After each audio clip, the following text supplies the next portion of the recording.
Welcome, Emmy fans. We are now talking about the movie limited series actor race. We've already discussed in other slugfests all of the lead categories for comedy and drama. We'll do one next for movie and limited series actress. But let's, Rob Licuria is here. He's sitting in Australia today, and I'm in California. And let's talk about these 6 nominees, Rob. First of all, great that you and I are doing these together again. It's been a while. I know, it's like we're getting the band back together, and we should do it more often. The nominees for this category are Antonio Banderas for Genius Picasso, Darren Criss for Assassination of Gianni Versace, Benedict Cumberbatch for Patrick Melrose, Jeff Daniels, The Looming Tower, John Legend, Jesus Christ Superstar, and Jesse Plemons for USS Callister Black Mirror. So, Rob, where do you fall right now on your prediction? Well, I know we keep saying this, but this one's tough for me because it appears the consensus is going with Darren Criss. You could make an argument for Benedict Cumberbatch. You could make an argument for Jeff Daniels, who have both won Emmys in the past. But I'm actually deciding that at this point in time, I'm going with Jesse Plemons. And I want to do that because I think USS Callister was such an artistic achievement. It overperformed at the Emmys for Black Mirror.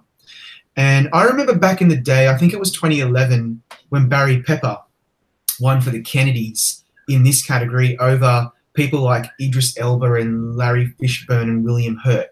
And Barry Pepper was probably the least known person in the category and won, and no one was predicting him. I'm not necessarily saying Jesse Plemons is in the same boat, but he is probably the least known person in this category. And his performance, I thought, was just extraordinary. And I don't think it can be ignored. And so I'm just going to put him in number 1 for now. And unless someone really tells me I'm wrong, I think I might stick with him. What about you? I do think you're wrong. A lot of categories, I've got like a top 2, or like in comedy actress, it's really 1 and then everybody else. Here, I think it's a 3 and 3. I think 3 people have a really strong shot, and I debate which one it is. And the other 3, I don't think have much of a chance. Not that they can't do it. Like you said, there's always surprises. John Legend's going to get his EGOT the week before. That's going to win for Variety Special Live. There's no question about it. All he needs is an Emmy to hit EGOT. He's going to get that the week before. He's not really in contention here, I don't think. Jesse Plemons, you may be right, but it's not really a transformative performance. They often look for those. I think even like Barry Pepper, who you just named, he was transforming into a historical figure that people knew. Jeff Daniels is going to win. So it's kind of like the John Legend thing. He's going to win supporting. There's no doubt in my mind. Talk about transformative, and he gets to be the villain and gets a nice long beard. He's got his coming in supporting. They're not going to give it to him in lead. So that takes me to the other 3. I know why everybody's picking Darren Criss. That's going to probably win limited series, and I could see it. It's the best thing he's ever done, but that's part of the problem. They don't go young. They just don't go young. They especially in movie and limited series, they look for the most transformative, or they look for the biggest film star.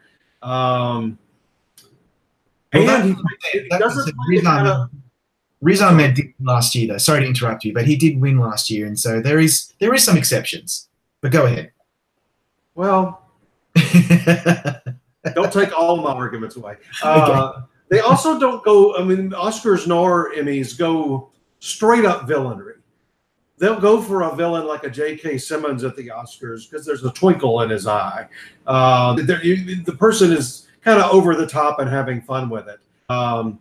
That's been the case for an Anthony Hopkins in Silence of the Lambs.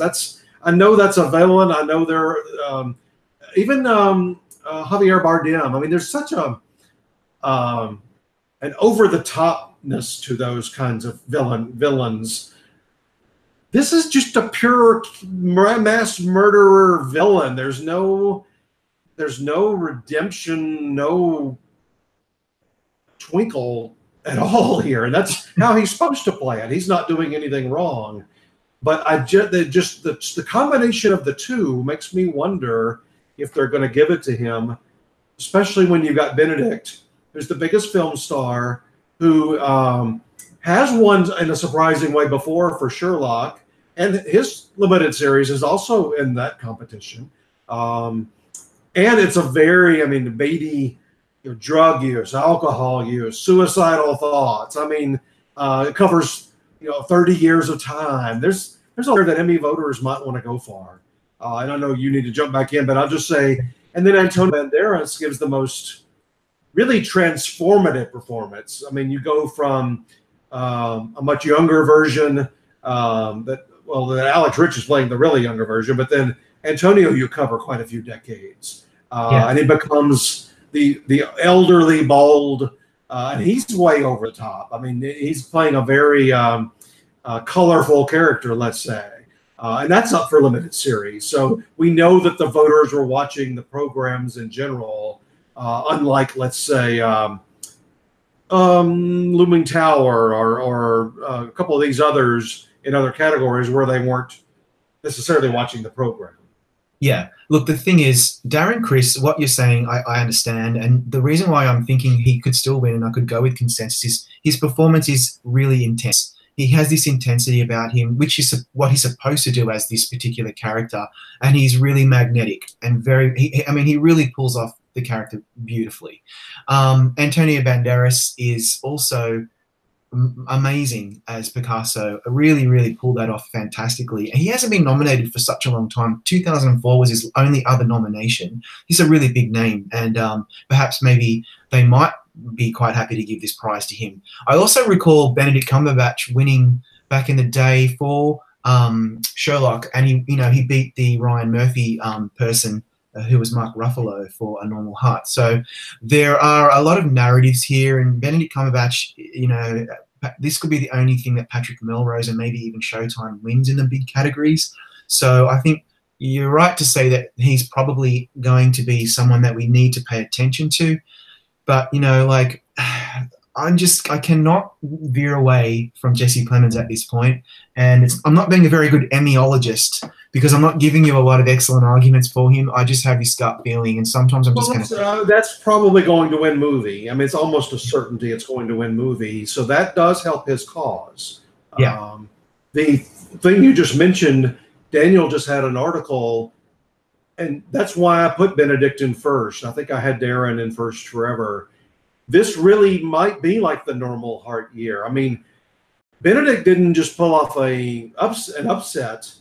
He beat a strong front runner. I mean, Mark Ruffalo is as big a film star as Benedict, at least in that moment. Benedict had not come on. He had not had his Oscar nomination yet. He wasn't in the Marvel movies. So that was a mighty strong upset.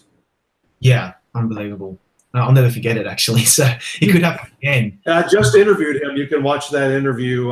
It just posted today. And we talk about him missing that year and how you hear the whole story of how he got his Emmy sent to his office in England. And it took him months before he realized that was what the box was in the corner of his office. He didn't know that was what was in the box. But he promises he's going to be there this year, I guess is what I'm telling Emmy voters. If you're inclined to think, well, he won't show up again. He says he's going to be there. So, but I think all 6 of these will be there. So don't worry about that. Okay. Well, let's see what happens.